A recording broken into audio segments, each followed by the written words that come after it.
Christmas is coming, so this year I finally wanted to start using up all my art supplies which I've had sitting around, and I know that unless I force myself to use them up, they're never going to get used. So today what I wanted to make was some berries using tin foil, old wax and gardening wire. To make these is very simple. Take some garden wire, cut it to the size that you want, and then you're going to take some tin foil. Depending on the amount of tin foil that you use, those berries will be larger or smaller. I want to make some quite large berries, so I'm using a fair amount of tin foil. Take that wire, fold it over the tin foil like a hook, and then wrap that hook around in on itself and start squeezing it down into a ball shape.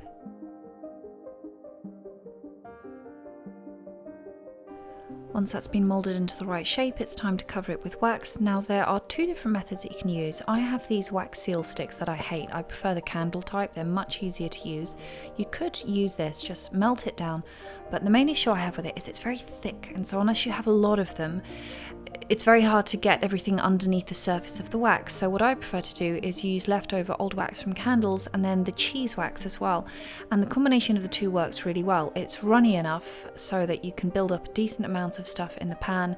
The cheese wax provides enough dye. Now it's not as thick as the wax sticks, so you are going to need to dip it twice. Once you've dipped it into the wax, quickly twist it so that you don't get any drops coming off it, and dip it into just room temperature water or cold water if you live in a hot country, and it will immediately harden. It can take a little bit of time to figure out the knack of how to get it out of the pot and into the water without having a little droplet coming off the end of the berry. If you've dipped it into the cold water and you can see that there's a droplet at the end, don't worry about it. If you quickly press that down, there should still be enough warmth underneath it for you to remold it. And if you can see a mark still on the end of the berry, then just dip it into some warm or hot water, not boiling, just hot, enough to soften the wax, and then dip it in cold water again to smooth everything out.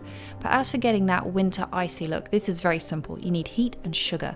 Now, even though I've demonstrated this with a match, I will be using a candle just because I don't want to be lighting 500 matches and burning my fingers. But as for the rest of the berries, I'm going to be weaving some of these together in bunches of 3, bunches of 2, and then some I'm just going to leave on their own, so that I have a bit of choice on how many of them I want together once I start mixing them together in all the garlands that I want to do around the house.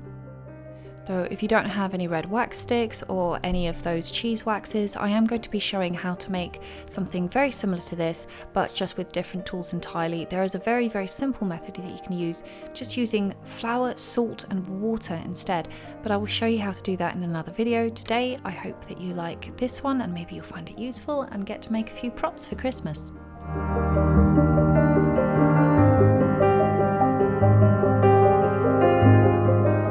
If you like my content and want to follow me on Patreon, that's where you can find my early content, extra content, and see the thought process behind things like my books, cover designs, videos, and artwork.